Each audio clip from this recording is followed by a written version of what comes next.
할렐루야. 아멘. 오늘도 하나님께서 우리에게 한량없는 은혜 부어주실 줄로 믿습니다. 아멘. 옆에 있는 분들에게 인사합시다. 마지막 날에 상 받는 성도가 됩시다. 네, 마지막 그날 우리 인생이 우리 신앙의 이 삶이 이 경주의 비유가 되죠. 우리 인생의 여정이 다 맞춰지고 내 사모하는 주님, 그 주님 앞에 서는 그날 우리 주님께서 주시는 멋지고 아름다운 풍성한 상을 누리는 여러분들 되어지길 예수님 이름으로 축복합니다. 그래서 오늘 말씀의 제목을요, 뭐라고 잡아봤냐 하면 뭡니까? 네, 상을 받기 위한 질주. 여러분 상 받고 싶으시죠?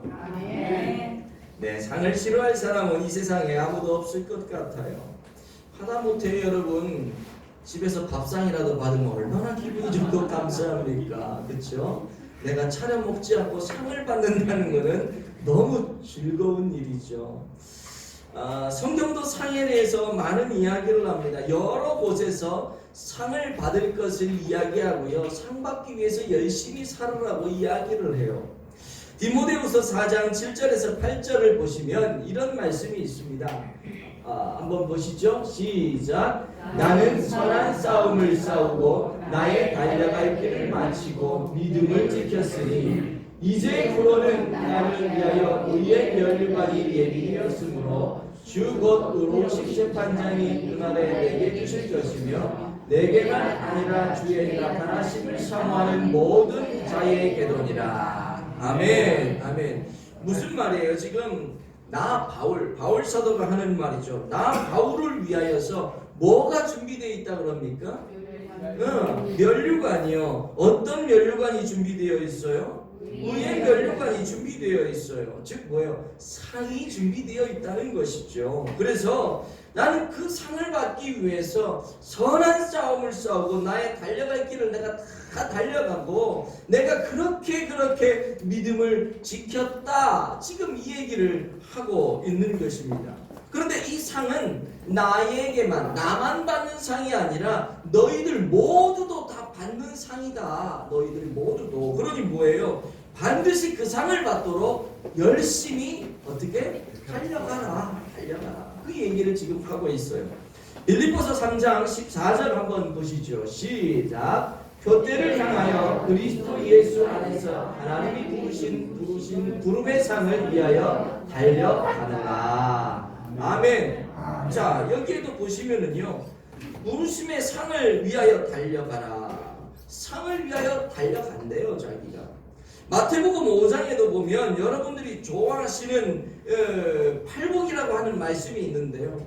이 팔복을 보면 심령이 가난한 자는 복이 있나니, 뭐 의에 줄이고 목마른 자는 복이 있나니, 화평케 하는 자는 복이 있나니, 나의 이름 때문에 의를 위하여 핍박을 받는 자는 복이 있나니, 이런 저런 복들을 쭉 얘기하면서 맨 마지막 5장 12절에 이런 말씀을 하세요. 시작. 기뻐하고 즐거워하라. 하늘에서 너희의 상이 큼이라. 전에 있던 선지자들도 이같이 받게 하였느니라. 아멘. 자, 지금 하고 있는 말이 뭐냐면 너희를 위해 상이 준비되어 있다는 거예요. 너희를 위해 상이 있다. 성경은 계속해서 이 상을 강조합니다. 상 받으라고요. 상이 있으니 너희들이 가난하게 살든 의에 줄이고 목마르게 살든 어떤 일이 일어나도 너희들은 화평케 하는 자가 돼야 된다. 예수님 때문에 핍박을 받고 박해를 받는다 할지라도 그러기 때문에 상 때문에 기뻐해라. 즐거워해라. 그렇게 이야기를 하고 있어요. 상. 그렇게 살면 상 받는다. 뿐만 아니라 오늘 본문에서도 사도 바울은 이렇게 이야기를 하죠. 너희들도 상을 받도록 이와 같이 다름질하라. 상을 받도록 다름질하라. 이처럼 성경 곳곳에는 상을 강조하고 있습니다. 간절히 바라기는 성경이 강조하는 이 상, 하나님의 말씀이 강조하고 있는 이 상을 마지막 그날에 여러분 모두가 다 받아 누리시는 복이 있기를 축복합니다. 아멘. 그런데 여러분들이 아멘 해가지고 상 받고 싶다는 마음의 표현을 하셨지만요, 오늘 성경을 보시면 좀 실족할 수 있는 내용이 있어요. 좀 오해를 하면, 그렇죠? 실족할 수 있는 내용이 있어요. 왜냐하면 이 상은 한 사람만 봐도, 한 사람만, 그렇죠? 자, 한번 볼까요? 시작. 운동장에서 다름질하는 자들이 다 달릴지라도 오직 상 받는 사람은 한 사람인 줄을 너희가 알지 못하였느냐? 너희도 상을 받도록 이와 같이 다름질하라. 아멘. 아멘. 자신 있게 아멘이 나와요? 아멘 하긴 했는데 1등 할 자신 있어요? 열심히 달리는 사람이, 운동장에서 달리는 사람이 많은데 그 중에 상을 누가 받아요? 열심히 달리는 사람. 여기 어디 열심히 달린다고 돼 있어요? 상은 몇 명이 받아요?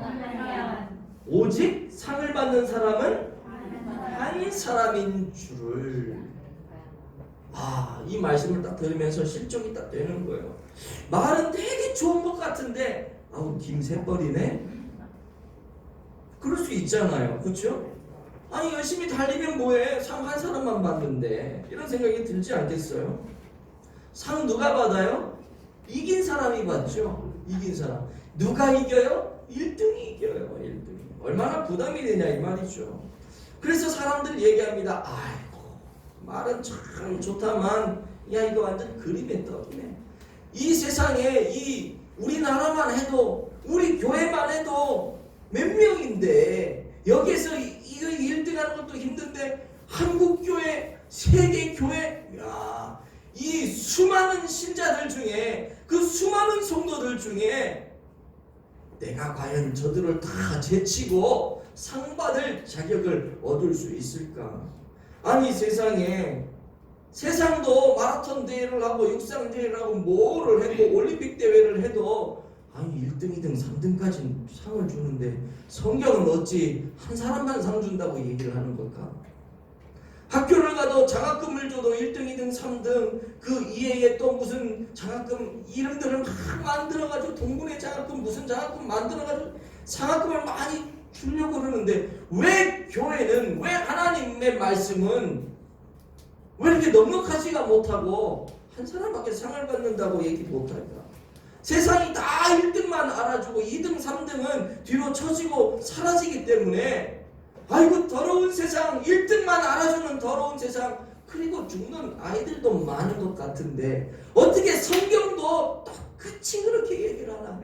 에라 더러워라, 성경아 더러워라, 이렇게 얘기하면서 이런 하나님 안 믿을래 라고 마음속에 오해를 하는 분들이 있지 않겠어요? 실족하는 분들이 있겠죠. 그러나 정말 하나님이 1등을 좋아하셔서 1등만 챙기고 그 1등만 이뻐하고 그러실까요? 아니요. 근데 왜 자신이 이렇게 없어요? 그러실까요? 아니요. 아니죠. 그럼 뭘까요? 자신있게 대답을 하셨는데 이유를 대야 될 거 아니에요. 열심히 하라. 열심히 하라. 열심히 하라. 아멘. 상 받는 사람 하나니까 열심히 달려라. 맞죠? 여러분 세상의 평가는 상대평가이기 때문에요 1등을 상을 줘요. 고대 올림픽에서는요 우리는 지금 1등, 2등, 금메달, 동메달 하지만 그때는 1등밖에 상을 안 줬대요. 그래서 성경이 이렇게 얘기를 하는 거예요. 이렇게 얘기하면 그 당시 사람들은 다 알아들었으니까. 오늘 우리는 1, 2, 3등을 주는데 왜 성경은 1등만 준다 그래? 오해를 할 수 있지만 그 시대에는 1등만 상을 줬다는 거죠. 그러니까 다 알아들은 거예요 무슨 말인지. 그러니까 열심히 달려야 된다는 거죠. 세상은요 상대평가에 1등, 2등 순위를 잘라서 상을 줍니다. 그러나 성경은요 하나님 앞에서 하나님이 평가하시는 평가는요 절대 평가예요. 무슨 말인지 아시겠어요? 상 받는 기준, 하나님이 내놓으신 상 받는 기준을 통과하면 그게 한 명이든 몇 명이든 천 명이든 만 명이든 다 상을 받는다. 기분이 별로 안 좋은 것 같아요. 오늘은 이렇게 아멘을 작게 하시는 거예요. 여러분 꼭 기억하세요. 하나님의 이 기준을 넘어서면 우리는 다 상을 받을 수 있어요. 아멘. 아멘을 못하는 이유가 그 기준이 뭘까? 이 근심이 되어가지고 내가 그 기준을 넘어갈 수 있을까? 근심이 되어가지고 그 기준을 말씀드릴 건데요. 그 기준이 뭐냐? 하나님께 상을 받을 기준은 무엇인가? 뭐 같아요?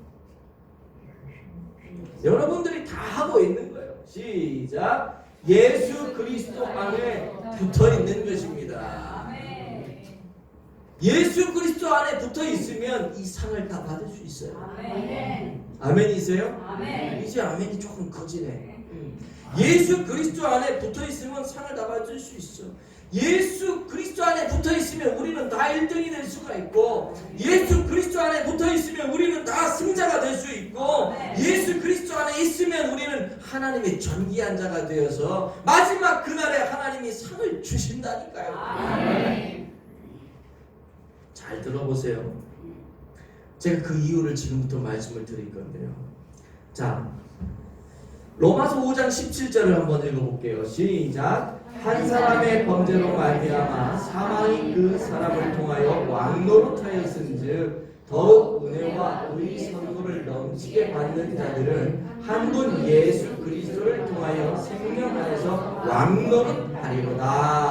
아멘. 자, 여기 보시면은요, 지금 보세요.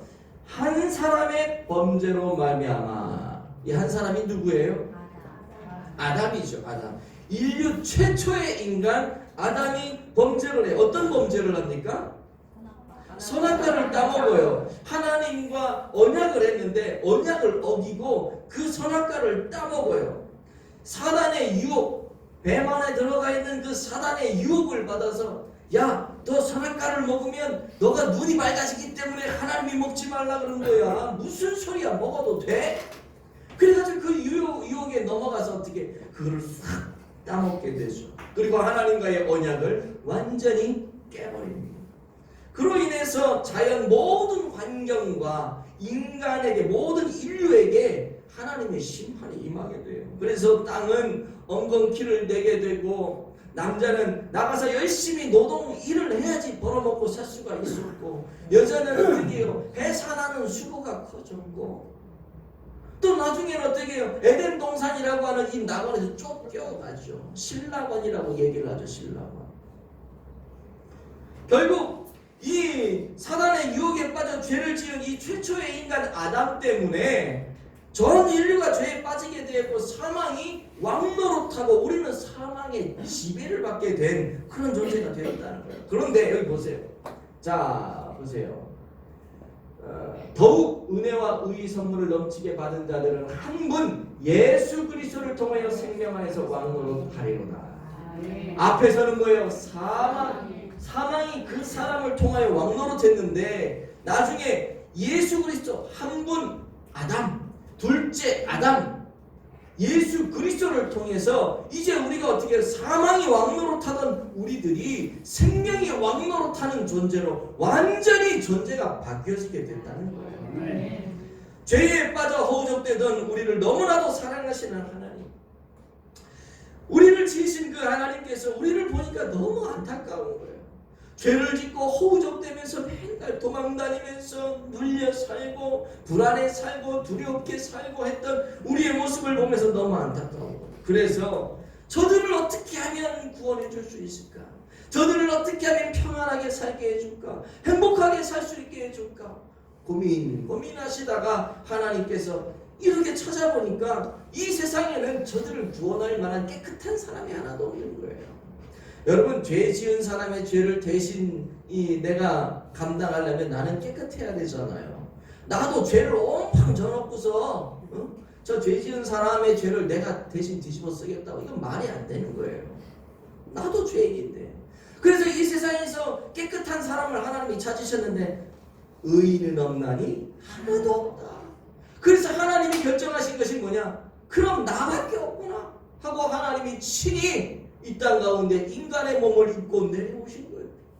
깨끗하고 점도 흠도 없는 그 거룩하신 하나님이 인간의 몸을 입고 이 땅에 오셔서 우리가 지어야 될 그 십자가를 지시고 우리가 죽어야 될 그 죽음을 친히 감당하셨다.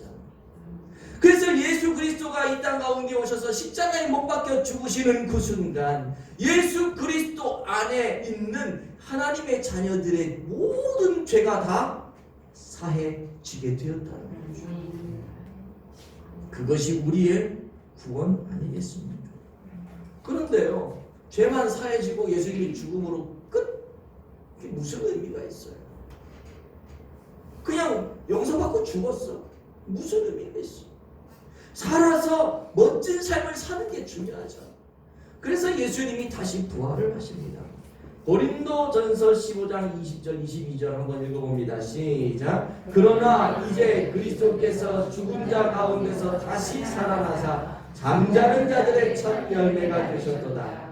사망이 한 사람으로 말미암았으니 죽은 자의 부활도 한 사람으로 말미암는도다.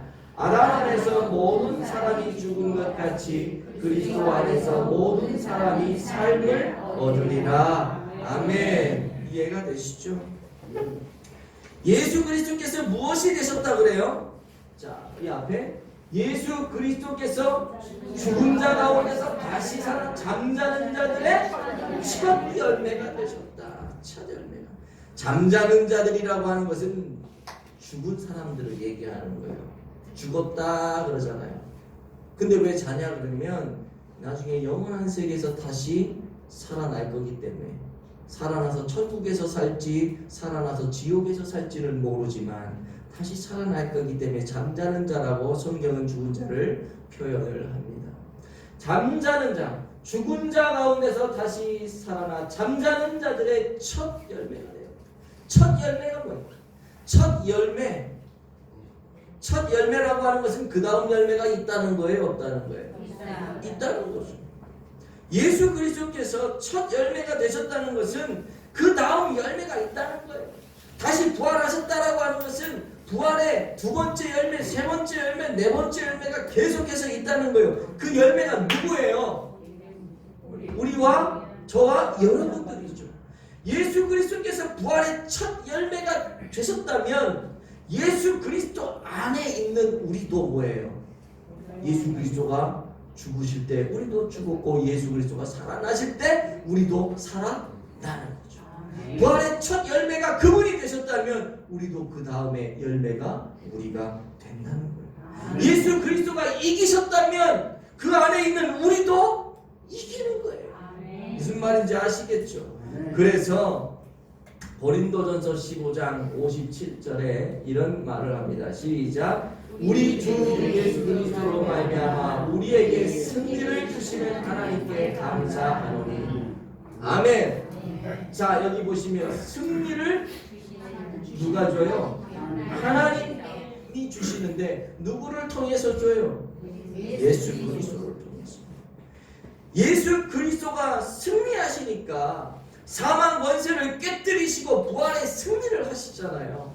사망의 종로로 타던 그 어둠의 세력들을 예수 그리스도가 십자가에서 다 못 박히시면서 다 죽이셨어. 그리고 예수 그리스도가 부활하시면서 그 안에 있던 우리들도 다 부활했다. 이게 대표의 원리라고 하는 건데, 그렇게 예수 그리스도가 살아나시기 때문에 우리도 살아나는 거고, 예수 그리스도가 이기셨기 때문에 사망 권세를 깨뜨리고 죽음의 권세를 이기셨기 때문에 그 안에 있던 우리도 이기고 승리하는 겁니다. 그래서요, 예수님 안에 우리가 꼭 붙어 있으면 우리는 승자가 되는 줄로 믿습니다. 여러분들이 막 뭘 하고 노력을 하고 애를 쓰고 그래서 승자가 되고 그래서 상을 받는 것이 아니라 예수 그리스도 안에 꼭 붙어 있기만 하면 상을 받게 되는 줄로 믿습니다. 어떤 삶, 어떤 환경, 어떤 유혹이 와도 예수 그리스도 안에 꼭 붙어있는 여러분들 되어지길 예수님 이름으로 축복합니다. 아멘. 그런데요, 예수 그리스도 안에 붙어있는 것이 쉬울까요? 어려울까요? 어려워요.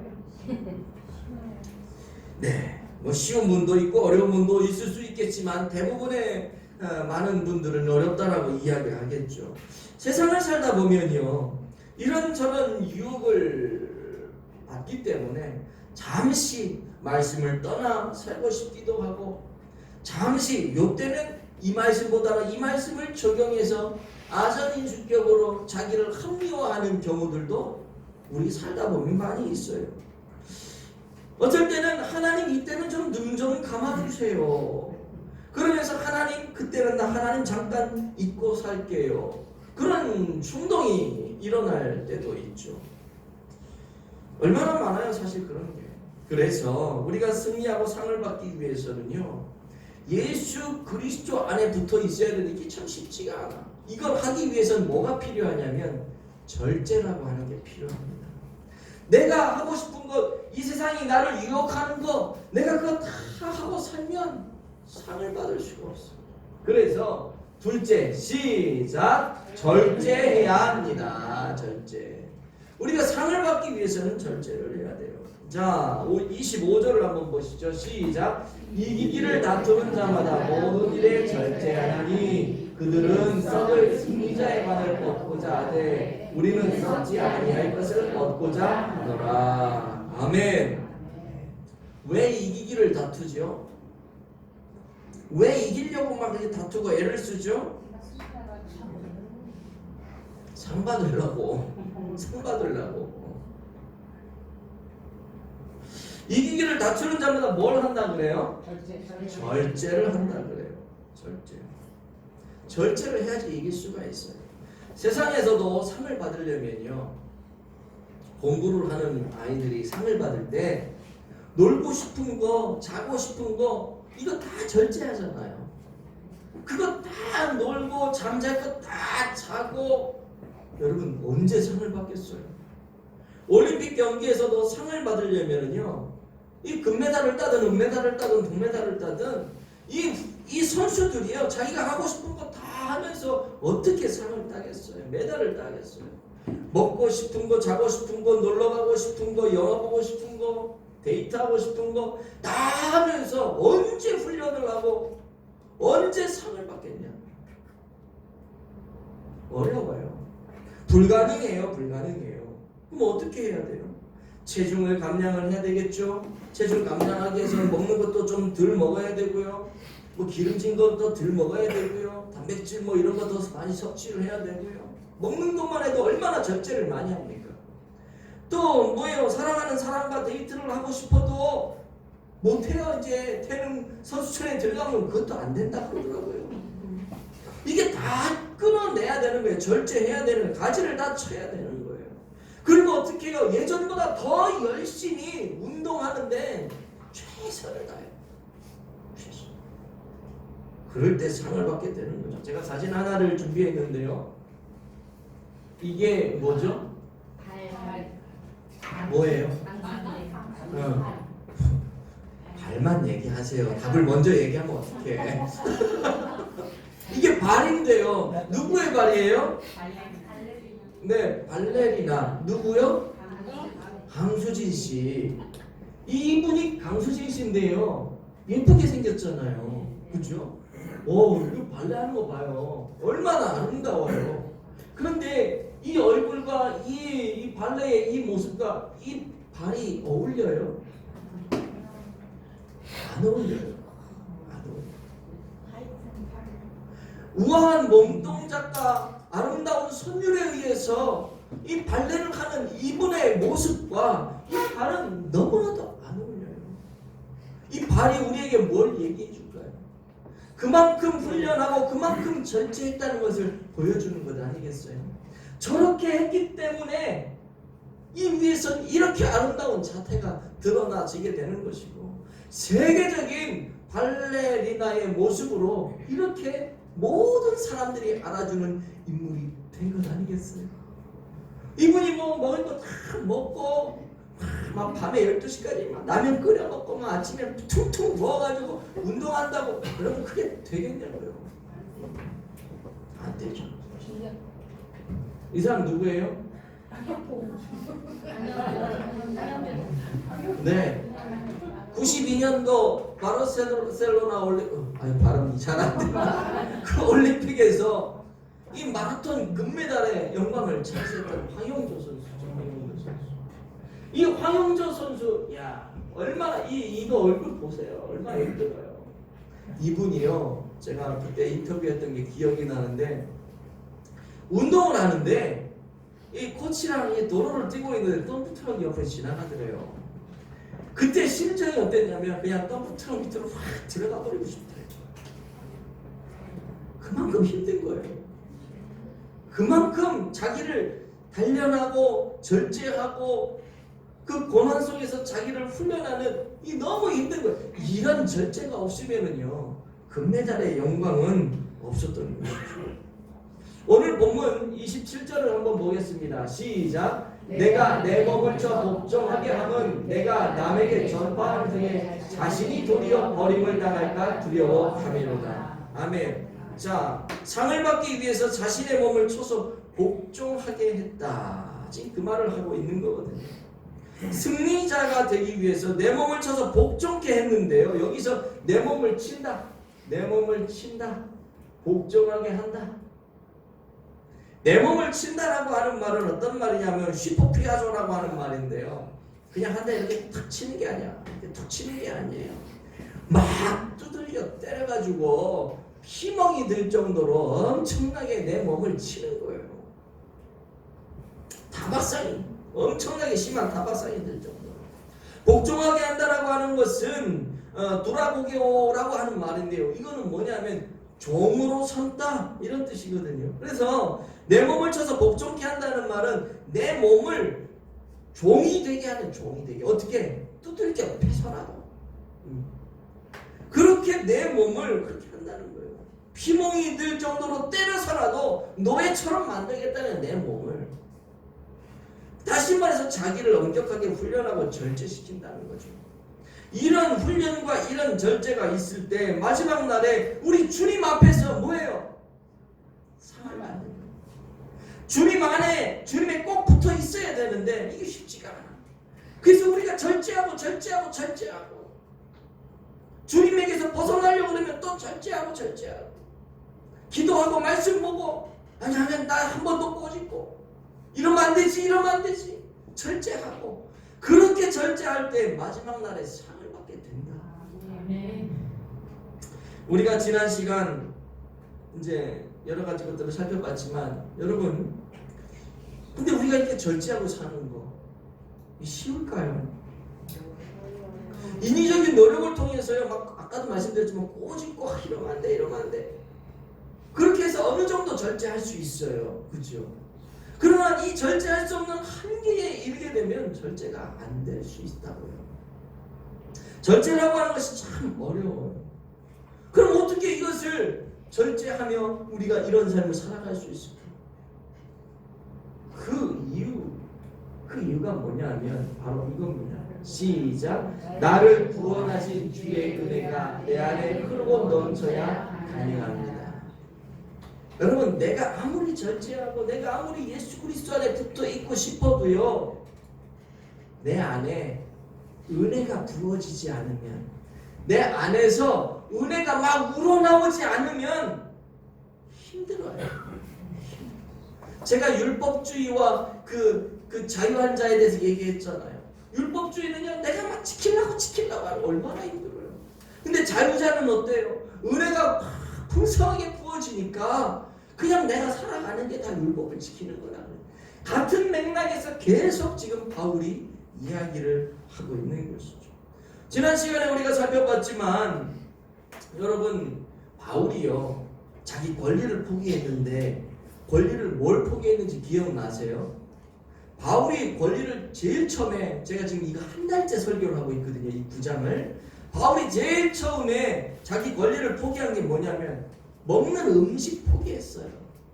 내가 이 고기를 먹음으로 인해서 저 사람이 실족한다면 나는 평생토록 난 고기를 먹지 않겠다는 거예요. 두 번째는 뭐냐면 생활비 포기예요. 내가 이 생활비를 받는 게 마땅하지만 내가 이거 받는 것으로 인해서 다른 이방 그 제사장들과 똑같이 취급받아지고 내가 복음 전하는 복음이 제대로 전달되어지지 않는다면 나 생활비도 안 받겠다는 거예요. 세 번째는 제가 자세하게 얘기를 하지 않았지만 가족 부양도 하지 않겠다는 거예요. 이 사람이 포기한 게 그거예요. 가족 부양이라는 게 뭐냐 하면 다른 사도들은 다 아내 데리고 다니고 다 하는데 나는 아내 안 데리고 다니네. 나는 내 아내 책임 안 지겠다. 난 복음을 위해서 아내까지도 난 가족 부양하는 것까지도 내가 내려놓고 복음을 증거하겠다. 대단하죠. 대단하죠. 내가 우리 집사람한테 이런 얘기하면 막 두들겨 맞을지도 몰라. 복음도 중요하지만 가정이 중요하지. 제가 뭐 그럴 사람도 아니지만 전 사도 바울이 아니니까. 난 사도 바울이 아니니까. 근데 여러분 이 자기 권리 포기하는 게 그냥 오는 줄 아세요? 이게 자기 절제입니다. 이게 다른 말로 말하면 이게 자기 절제예요. 내가 그렇게 해야지 그런다고 이게 되는 줄 아냐고요. 만약에 내가 노력을 해서 이것들을 다 포기하고 다 절제했어요.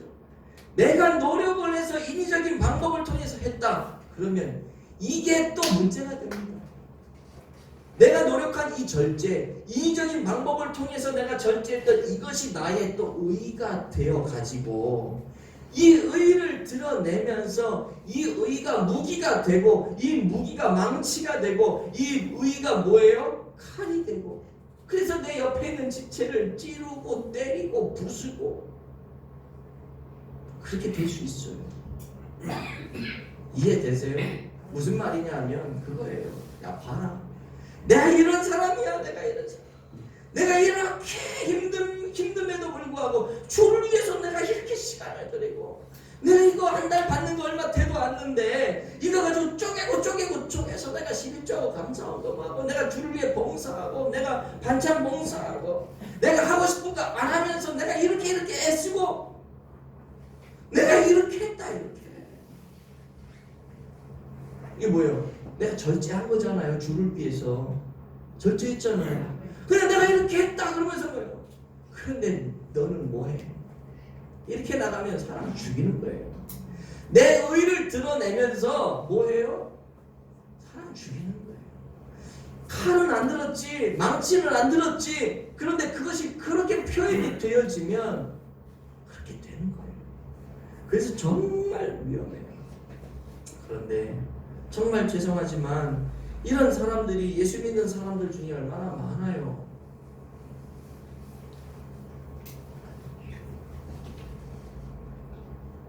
예수님을 제대로 만나지 못한 사람의 특징이라고 볼 수가 있죠. 어설프게 만난 거예요. 그러니 이런 반응을 보이는 거예요. 선무당이 사람 잡는 데잖아요. 그죠? 어설프게 예수 믿고 어설프게 신앙생활하면 이렇게 되는 거예요. 그런데 사도 바울은 좀 달랐던 것 같아요. 사도 바울이 성경에 글을 쓴 이 그 논조를 보면은요, 사도 바울의 그 논조에서 우러나오고 이거 배어 나오는 게 있는데 그게 뭐냐면 나는 복음의 빚진 자다. 이게 항상 흘러나와요. 이게 내가 죄인 중에 괴수다. 죄수도 그냥 괴수가 아니라 죄수 중에 내가 우두머리라고. 나 그렇게 죽일 놈이라고. 내가 죄인 중에 괴수. 나는 만삭되지 못해서 태어난 나는 인간도 아니라는 거예요. 나는 그런 나를 하나님이 어떻게 사도로 나를 부르셔서 이방의 그릇으로 나를 부르셔서 지금 나를 쓰고 있다는 거예요. 나의 나된 것은 오직 하나님의 은혜로밖에 표현할 수 없다는 거예요. 이게 사도 바울의 논조란 말이에요. 여기서 여러분 뭘 느끼세요? 나는 늘 하나님께 빚진 사람입니다. 이것밖에 안 되는 나를 하나님이 이렇게 들어쓰셔서 나를 이렇게 존귀하게 만들어 주셨는데 벌레만도 못한 나를 하나님이 이렇게 용서해 주시고 사용해 주셨는데 얼마나 감사한지. 사도로 부르셔서 주의 일을 맡기시다니 주님 그저 주님 뜻대로 나를 사용하여 주시옵소서. 주님이 가라 그러면 가고 멈추라 그러고 멈추고 그저 내가 할 수 있는 것은 주님께 감사하는 것밖에 없습니다. 이게 사도 바울의 이 성경의 논조에서 흘러나오는 정신이라고 합니다. 여러분, 바울처럼 빚진 자의 삶을 살아가는 사람이 억울한 게 있을까요?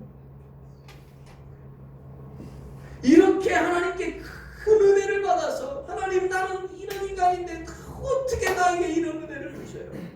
나는 하나님께 빚져 있어요. 나는 이 너무 큰 은혜를 갚을 수가 없어요.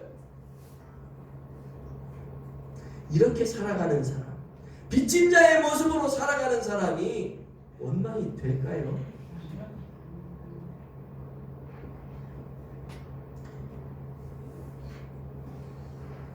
제 얘기를 한번 할 건데요. 여러 번 들으셨을 거예요.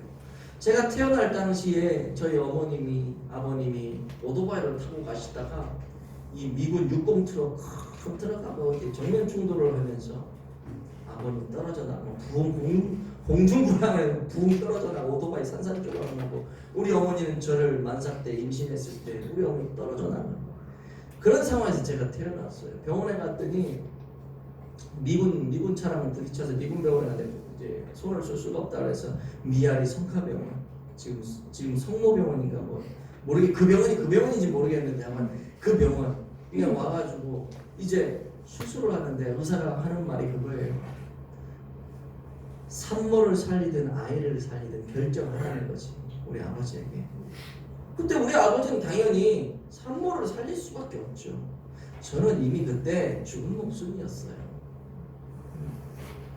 저는 이게 제가 중3 때 이야기를 처음 들었는데 이 이야기를 들으면서 제 안에 진짜 감사한 것은 막 뛰쳐나가고 싶어. 우리 아버지가 나를 버렸다 이거지? 이게 아니라 이상하게 제 안에 이 밀려 들어오는 감동은 뭐냐면 그 상황 가운데서 하나님이 나를 살려주셔.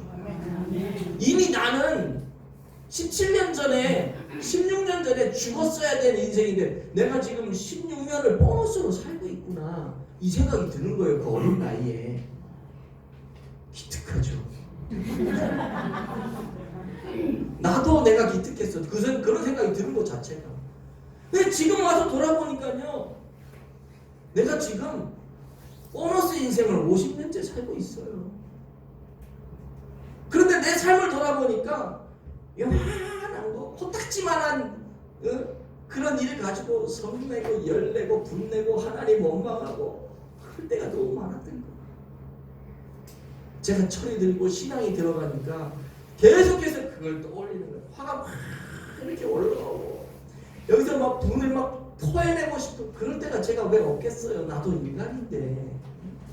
근데 그때마다 제가 생각하는 게 뭐냐면 난 덤으로 사는 사람인데 난 덤으로 사는 인간인데 내가 받은 하나님의 은혜가 너무 그냥 내가 살아가고 내가 숨쉬는 것 자체가 은혜인데 이게 하나님이 내게 주신 상급인데 내가 그러면 안 되지 그런 생각이 드는 거예요. 그런다고 해서 화를 안 내고 성인 군자처럼 예수님처럼 살아가는 것은 아니지만 때로는 화도 내고 승질도 내고 막 난리도 치고 할 때도 있지만 옛날에 그것을 생각하면서 내가 덤으로 사는 사람 내가 이런 은혜를 경험한 사람이 하면서 먼저 가서 사과하고 하나님한테 회개하고 여러분 이렇게 살아가는 게 절제하는 거거든요. 하나님의 은혜가 내게 부어져서 그 은혜로 인해서 그냥 막 화가 나고 안에서 막 올라와도 그럴 수도 있지 뭐 살다가 보면 그러고 넘어가고 누가 뭐라 그래도 여러분 성경에 1만 달란트 비유가 있잖아요. 1만 달란트 탕감받은 사람이 그 100데나리온 그거 누가 내 거 좀 뺏어갔다고 여러분 그거 화내고 그 사람 잡아다가 감옥에 가두고 그러면 되겠어요? 자기는 1만 달란트 그거를 탕감을 받았는데 엄청난 은혜를 받은 우리가 이 세상을 살아가면서 누가 나한테 조금 욕하고 손가락질하고 돈 좀 뭐 몇백만 원, 몇천만 원, 뭐 몇 억 손해보게 했다 할지라도 내가 받은 은혜가 얼마나 큰데 그거 가지고 이놈저놈 죽이니 살이니 많이 그러면 되겠어요? 이 은혜가 크면 그거 그냥 덮고 넘어갈 수 이게 뭐냐? 절제예요. 절제. 이게 절제예요. 예수 그리스도 안에 예수님을 온전히 만난 사람은 이런 절제의 삶을 살아가게 되는 것이고요. 이런 삶을 살아갈 때 마지막 그날에 하나님 앞에서 우리는 상을 받게 된다는 것입니다. 마지막 세 번째로 상을 받기 위해서는 뭘 해야 되냐면요. 시작. 분명한 목표를 향해 달려야 합니다. 꼬리 지점이 여기인데 뒤로 달리는 사람이 있어요. 이 사람은요 상을 못 받아요. 목표를 향해 달려가야 돼요. 26절을 한번 보시죠. 시작. 그러므로 나는 다름질하기를 향방 없는 것 같이 아니하고 싸우기를 포공을 치는 것 같이 아니하며 방향 감각이 있어야 된다는 거예요. 거꾸로 달려가면서 상 받을 생각하면 오산인 거죠.